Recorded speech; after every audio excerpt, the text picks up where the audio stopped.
Le mythe du why ou du pourquoi. Bonjour à toutes et à tous, ici Samuel.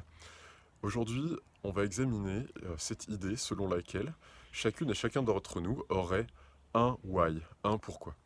C'est une idée qui a été popularisée par quelqu'un qui s'appelle Simon Sinek et qui dit que, en ce qui le concerne, son why, son pourquoi, est de to inspire people to do the things that inspire them so that together we can change our world. Inspirer les gens à faire les choses qui les inspirent, de sorte qu'ensemble, on puisse changer le monde. C'est une cause dans laquelle je me reconnais assez, et avoir identifié une telle cause, un tel why, un tel pourquoi, ça donne de l'énergie, ça donne du sens, ça donne de la concentration vers, pour la cause pour laquelle vous servez.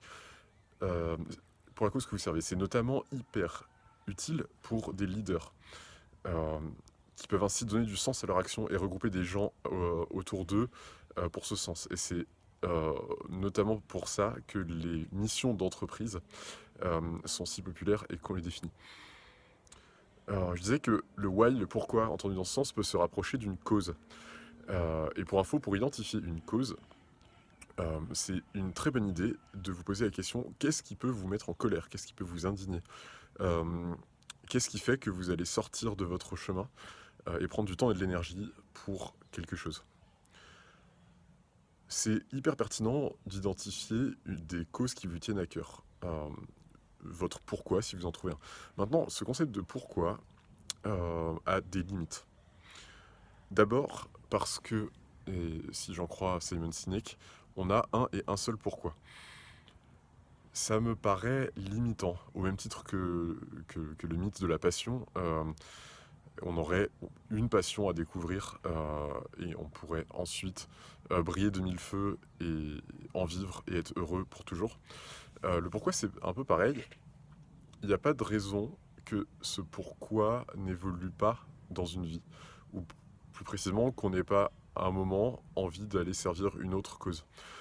Euh, de même qu'il n'est pas certain que chaque personne ait un seul pourquoi, une seule cause pour laquelle elle ait envie de se battre.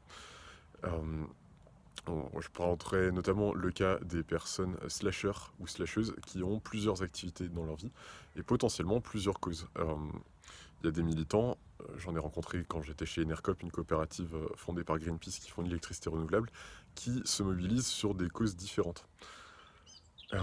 Donc un et un seul pourquoi, ça me paraît limitant. C'est la même limite que tout ce que j'appelle les étoiles polaires. Donc le pourquoi, la passion, la vocation, dans une moindre mesure l'ikigai, parce que l'ikigai est constitué de 4 composantes et donc un peu plus fin, mais ces idées étoiles polaires sont très sympas pour prioriser, pour donner du sens à son action et pour diriger des personnes. Pour autant, est-ce qu'elles sont vraiment uniques et invariantes dans le temps? C'est pas certain du tout.